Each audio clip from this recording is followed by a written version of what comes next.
السلام علیکم ورحمۃ اللہ وبرکاتہ۔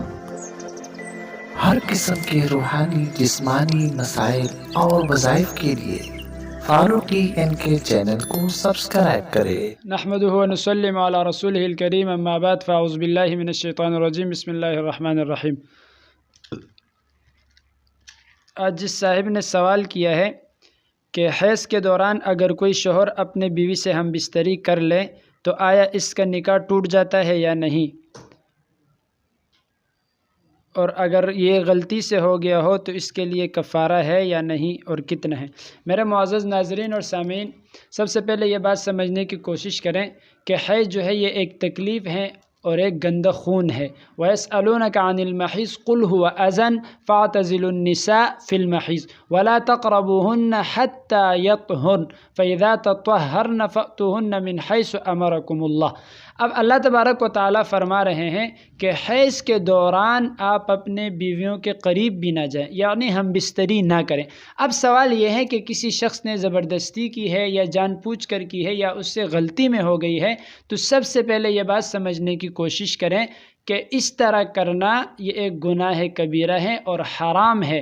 دوسری بات یہ ہے کہ حیض کے دوران اگر کوئی شوہر اپنی بیوی سے ہم بستری کرتا ہے تو اس سے مختلف قسم کی بیماریاں پیدا ہو جاتی ہیں، اور بسا اوقات ایسے معاملات اور واقعات بھی ہمارے سامنے آئے ہیں کہ شوہر جو ہے وہ نامرد ہو جاتا ہے۔ یہ ایک گندہ خون ہے۔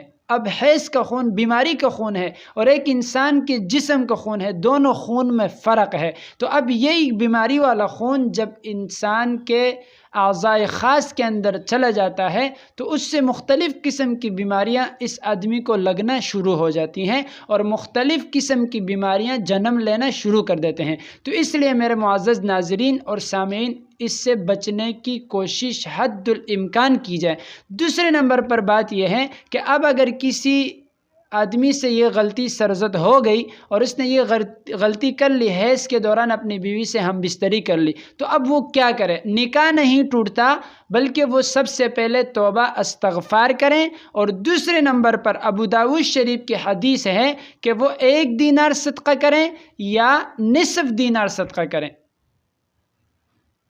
اب یہ جو دینار صدقہ کرے گا یا نصف دینار صدقہ کرے گا، یہ اس پر واجب، فرض اور لازمی اور ضروری نہیں ہے، بلکہ یہ ایک مستحب عمل ہے، اور یہ اسی لیے اس پر لازم قرار دیا ہے کہ اگر یہ کرے گا، صدقہ کرے گا، دوبارہ وہ اس عمل کی طرف آگے نہیں بڑھے گا اور اس گناہ کبیرہ کو کرنے سے اپنے آپ کو بچائے گا۔